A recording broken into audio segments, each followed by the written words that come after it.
Praise the Lord. सभी को जय मसीह की। प्रभु यीशु मसीह के नाम से आप सभी का हम फिर से एक बार बहुत बहुत स्वागत करते हैं। और जितने आप सभी लोगों ने हमारा पिछला वीडियो आप लोगों ने देखा, बहुत अच्छा रेस्पॉन्स दिया, आप लोगों का बहुत बहुत धन्यवाद। ऐसे ही प्रभु यीशु मसीह में आप सभी जितने प्रभु यीशु पर विश्वास करते हैं, मैं उन लोगों से मैं बात कर रहा हूँ। जितने लोगों ने हमारे वीडियो को देख रहे हैं, मैं आपसे अपेक्षा करता हूं कि आप खुद ही प्रभु के राज्य में खुद बढ़ चढ़ करके आप काम करें और ऐसे ही प्रभु के राज्य में आप बढ़ते जाएं। दोस्तों, हम सभी को पूरे विश्व के विश्व से परमेश्वर ने अपने लोगों को बुलाया है अपना काम कराने के लिए। सब कुछ हमारी सुविधा के लिए परमेश्वर हमें देता है, चाहे वो खाना हो, चाहे हमारे शरीर का ताकत हो, चाहे ऑक्सीजन हो। हर चीज परमेश्वर पिता स्वर्ग से हमें हर चीज जरूरतों को पूरा करता है। यहाँ तक कि हम सबको जिंदा रखा है, उसकी दया है, उसकी कृपा है, इसलिए आज हम सब जीवित हैं। तो दोस्तों, हमें जीना भी है उसी के लिए, हमें संसार के लिए बिल्कुल भी नहीं जीना है। ये बात सही है कि परमेश्वर ने कहा है कि तुम पृथ्वी पर हो, लेकिन एक चीज आपको याद रखना होगा, यीशु ने खुद प्रार्थना किया है कि वो दुष्ट से बचा के रखो। इसका मतलब है वो दुष्ट आपको तकलीफ दे सकता है। तो इसी सिलसिले में आज का जो मेरा विषय है, आज का जो मेरा टॉपिक्स है, वो यह है कि हम सब विश्वासी लोग जैसे ही थोड़ा सा दुख आता है या थोड़ा सा तकलीफ आता है, हम क्या करते हैं, अपने विश्वास को डाउन कर देते हैं या कम कर देते हैं, या प्रार्थना कम करना कम कर देते हैं, या बाइबल पढ़ना कम कर देते हैं, या XYZ बहुत कुछ रीजन आता है जिसमें हमें जो है कि परमेश्वर के लिए काम करने में हमारी क्या होती है, सुस्ती बनाने लगती है। किसकी वजह से? प्रॉब्लम की वजह से।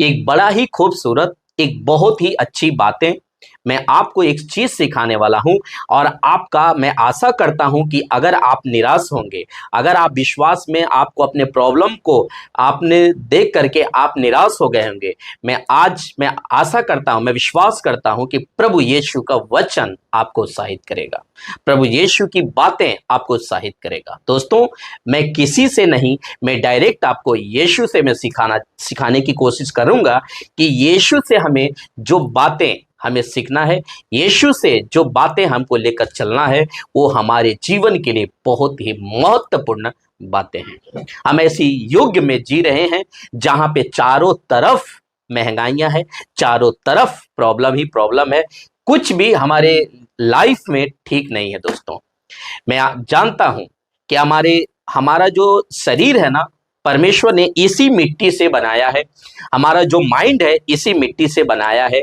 हमारा टोटल जो कुछ भी है परमेश्वर पिता ने यहां से बनाया। लेकिन जो हमारी सांसें चलती है ना, वो खुद परमेश्वर ने अपना दिया है। ठीक है, तो प्रॉब्लम आएगा ही, ऐसा कोई व्यक्ति नहीं है जिसके पास प्रॉब्लम ना हो। यहां तक कि जब प्रभु यीशु जब शरीर में इस पृथ्वी पर वो थे, तब भी उनके पास प्रॉब्लम थी।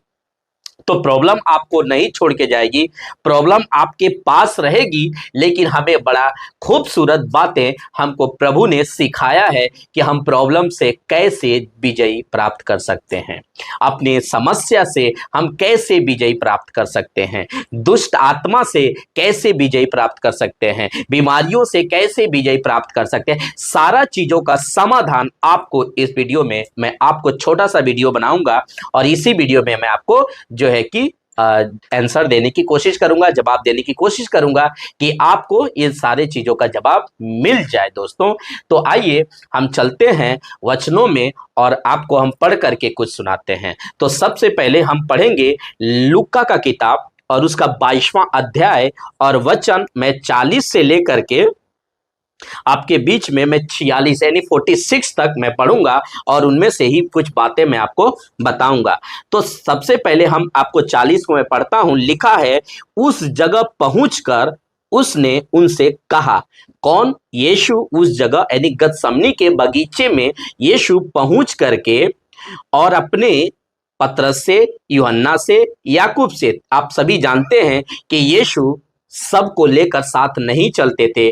कहीं कहीं बड़ा ही खास होता था जहां पर इन 3 चेलों को लेकर के चलते थे। जैसे आपको पता होगा, अगर मत्ती किताब 9वां अध्याय वचन 35 को पढ़ोगे तो जो पहाड़ पर गए थे तो वहां पर भी इन्हीं 3 चेलों को लेकर के गए थे। आपको यह भी पता होगा कि जहां पर यीशु वो 12 साल की जो लड़की मर गई थी और उसको जिंदा किया था प्रभु ने, उस लड़की के पास भी जब प्रभु गए थे तो इन्हीं 3 चेलों को लेकर के गए थे। तो कुछ कुछ चीजें खास थी प्रभु के लिए, जो अपने लिए उन लोग स्पेशल जगह पर जाते थे और वहां पर इन 3 चेलों का इस्तेमाल खास करके करते थे। तो जब वहां पर गतसमनी के बगीचे में प्रभु जब जाते हैं तो वहां पर पतरस से, यूहन्ना से, याकूब से, ये तीनों से यही बात, एक ही बात कहते हैं और कहते हैं कि तुम प्रार्थना करो कि तुम परीक्षा में ना पड़ो। क्या ना पड़ो? परीक्षा तो आने वाला ही है, लेकिन वो जो परीक्षा आने वाला था वो बहुत ही भयानक था। यीशु जानते थे कि जो प्रॉब्लम या जो दिक्कत हमारे ऊपर आने वाला है वो सब यीशु को पता था। तो कहीं ये सब मेरा प्रॉब्लम को देखकर, मेरे दिक्कत को देखकर, मेरे दर्द को देखकर कहीं ऐसा ना हो कि ये लोगों का विश्वास डगमगा जाए, या ये लोग कुछ अपने आप को हानि ना पहुंचा ले, या कुछ अपने आप को प्रॉब्लम ना कर लें। ऐसी डर यीशु को चेलों के प्रति था। इसके लिए यीशु ने कहा, सबसे पहले तुम प्रार्थना करो कि तुम परीक्षा में ना पड़ो। उसके बाद 41 पढ़ते लिखा है, और वह आप उनसे अलग एक ढेला फेंकने की दूरी पर गया और घुटने टेक कर प्रार्थना करने लगा। यीशु अपने आप को क्या करते हैं? अलग करते हैं। अब इससे आप क्या सीख सकते हैं? आप, हो सकता है आपको कहीं ऐसा जगह आए, ऐसा सिचुएशन आए कि आपको प्रार्थना के लिए खुद को आपको अलग करना पड़ जाए। दोस्तों, आप प्रार्थना के लिए किसी के साथ आप कंप्रोमाइज नहीं कर सकते, किसी प्रकार से मिलावट आप नहीं कर सकते। यीशु से आप सीखिए कि यीशु अपने खुद के 3 चेलों से अपने आप को उन्होंने अलग क्यों किया, क्योंकि जो प्रॉब्लम, जितना भारी प्रॉब्लम है उतना ही आपको परमेश्वर के नजदीक लेके जाएगा।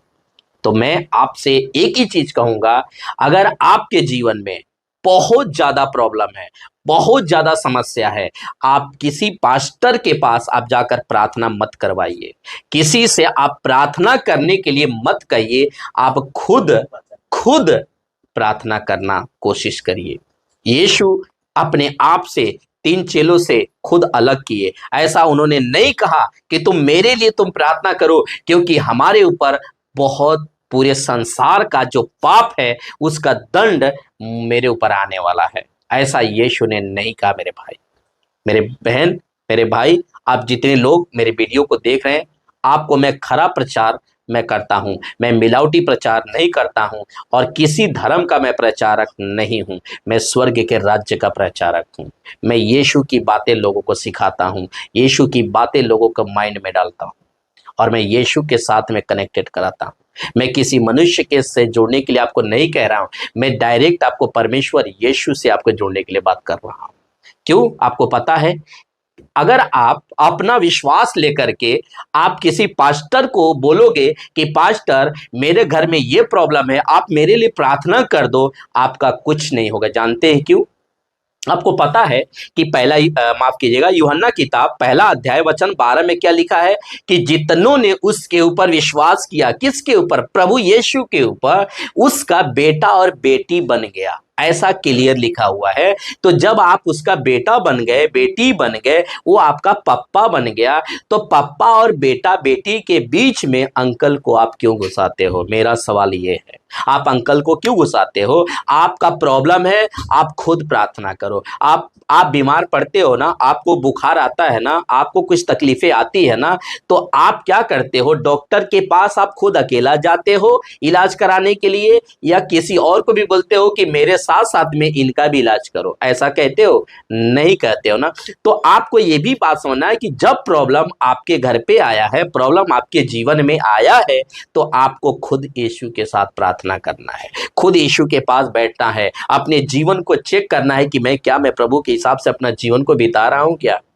तो जब आपको ये बातें आपको लगे कि मुझसे कहीं गलती हो रही है, मुझसे कहीं पाप हो रहा है, आपको सबसे पहले पश्चाताप करिए, सबसे पहले प्रभु से क्षमा मांगिए, सबसे पहले कहिए कि प्रभु मुझे माफ कीजिए इस गलतियों के लिए।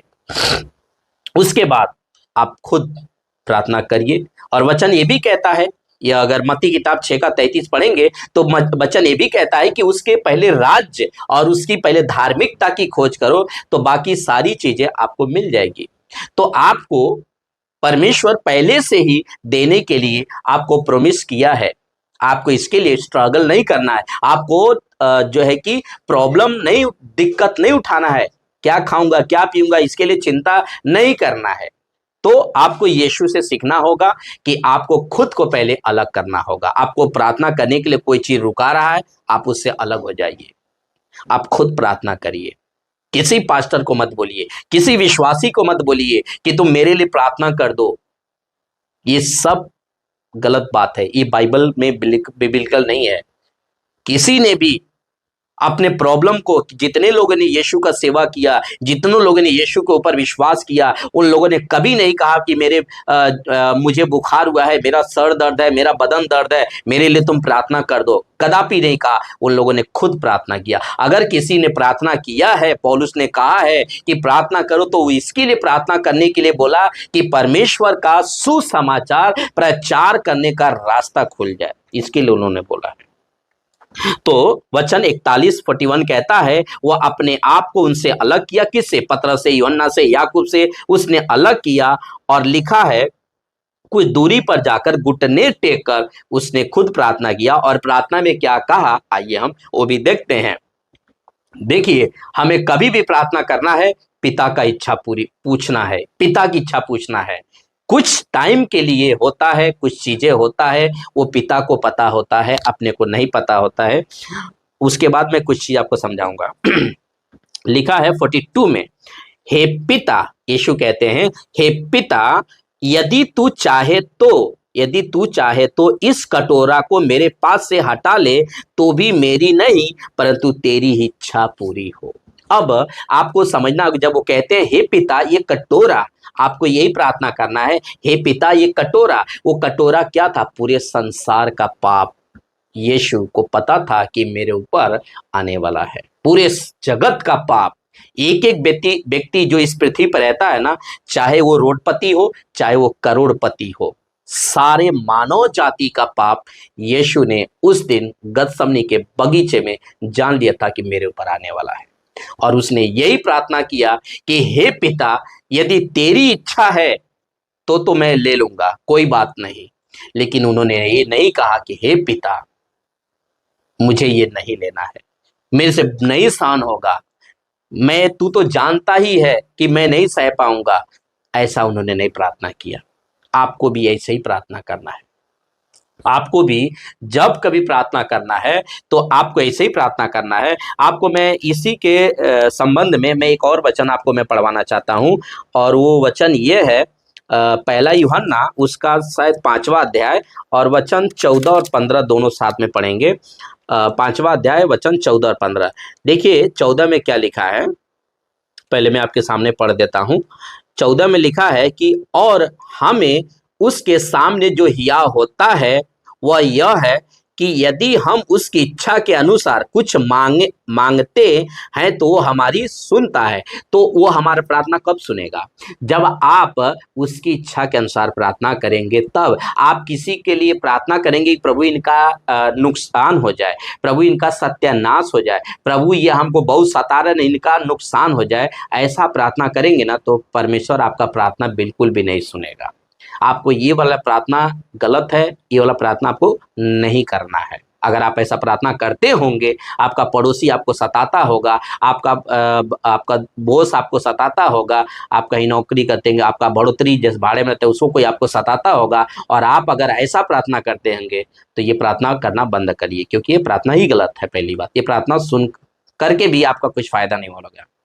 पिता ऐसी प्रार्थना नहीं सुनता है। इसके तो लिखा है कि जब उसकी इच्छा के अनुसार हम अगर प्रार्थना करते हैं तो वो हमारी प्रार्थना को सुनता है।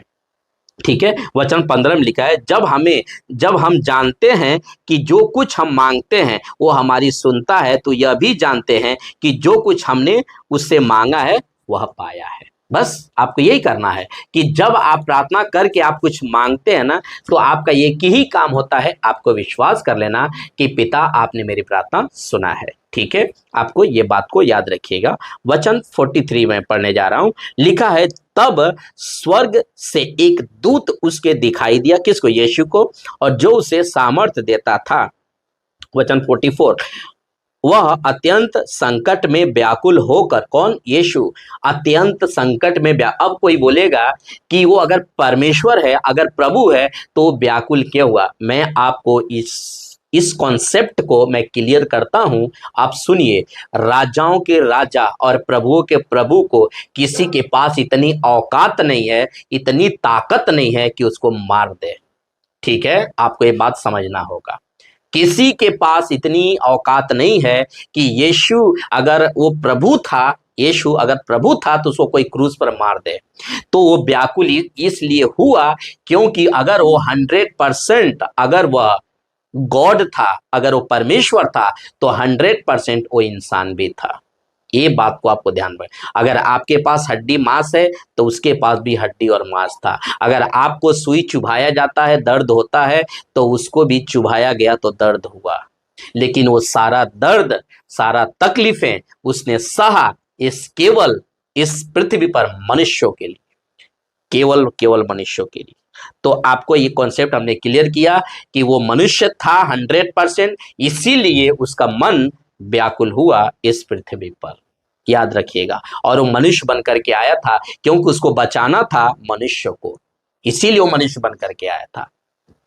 ठीक है, तो वचन 44 हमने पढ़ दिया कि अत्यंत उसका मन व्याकुल हुआ और हार्दिक वेदना से प्रार्थना करने लगा, और उसका जो पसीना था मानो लहू की तरफ बड़ी बड़ी बूंदें बनकर पृथ्वी पर गिरा। इतना दर्द, इतना तकलीफ था कि उसका जो पसीना था ना, वो लहू बनकर पृथ्वी पर गिर रहा था। आप सोच के देखिए कितना। वचन 45, तब वह प्रार्थना से उठा और अपने चेलों के पास आकर उन्हें उदासी के मारे सोता पाया, और वचन 46, और उनसे कहा, क्यों सोते हो? उठो, प्रार्थना करो कि परीक्षा में ना पड़ो। उठो, प्रार्थना करो कि पर ये शब्द आप हमेशा आप ध्यान रखिएगा कि जब यीशु कहते हैं कि उठो और प्रार्थना करो कि तुम परीक्षा में ना पड़ो, आपको हमेशा अपने प्रॉब्लम में आपको सोते नहीं रहना है, अपने प्रॉब्लम में आपको निराश नहीं होना है, आपको प्रार्थना करना है। और अपना प्रार्थना किसी पास्टर को मत दीजिए, अपना प्रार्थना किसी विश्वासी को मत दीजिए। जैसे जैसे आपका लड़का कुछ मांगता है ना, तो आप नहीं बोलते हो कि बगल वाले से जाके मांग लो, आप खुद देते हो। वैसे ही आपका पिता परमेश्वर है, जब आप कुछ मांगोगे ना तो आपको जरूर देगा। आपका पास्टर आपके लिए प्रार्थना कर देगा आपको खुश करने के लिए, लेकिन पिता से आपको कुछ नहीं मिलेगा। आप लोग कुछ होंगे जो बोलेंगे मेरा पास्टर तो प्रार्थना किया, ठीक हो गया। देखिए, इसको कैसे आप लेंगे, किस तरह से लेंगे? आपका जीवन कैसा है, आपका लाइफ कैसा है, ये कौन जानता है, पास्टर या परमेश्वर?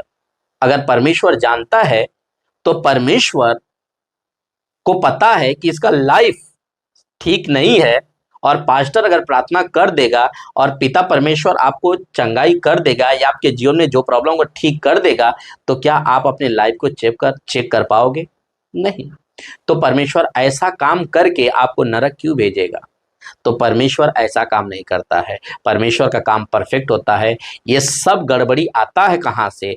ऐसे पास्टरों के पास जब आप जाते हो और जो कहता है कि मैं तुम्हारे लिए प्रार्थना करूंगा, सबसे पहले वो पास्टर ही गलत है। सबसे पहले वो पास्टर ही गलत है जो कहता है कि मैं प्रार्थना करूंगा तो तुमको कुछ ठीक हो जाएगा, मैं प्रार्थना करूंगा तो तुम्हारा दर्द चला जाएगा, मैं प्रार्थना करूंगा तो तुम्हारा सब कुछ ठीक हो जाएगा। सबसे पहले ऐसे पास्टर से आप दूर हो जाइए, ऐसे पास्टरों के पास मत जाया करिए। आपका सबसे बड़ा पास्टर प्रभु यीशु है, आप उससे खुद बैठिए उससे खुद रोइए, उसके सामने खुद घुटने टेकिए, खुद प्रार्थना करिए। उसने अपने आप को अलग किया, आप भी अपने आप से अलग करिए। पूरे संसार से, पूरे जगत से खुद को, अपने आप को यीशु के साथ जोड़िए, ना कि संसार वालों के साथ जोड़िए। आपको पता है ये संसार हमारा नहीं है, इस रहते हम इस संसार में, लेकिन ये संसार के लोग हमारे नहीं हैं। हम यीशु के हैं, यीशु के चुने हुए हैं। हमें यीशु को ही खुश करना है, किसी व्यक्ति को खुश नहीं करना है। ओके, तो मैं आशा करता हूं ये छोटा सा वीडियो है, आपको पसंद आया होगा। और अगर आपका निराशी है तो इस वीडियो को आप जरूर देखिए। परमेश्वर आपको जरूर हिम्मत देगा, जरूर ताकत देगा। और ऐसे ही वचनों के आधार पे मैं वीडियो को लाता रहता हूं। दोस्तों, आप जरूर से जरूर इस वीडियो को देखिए, पूरा देखिए और प्रार्थना करते रहिए। ओके, मिलते हैं नेक्स्ट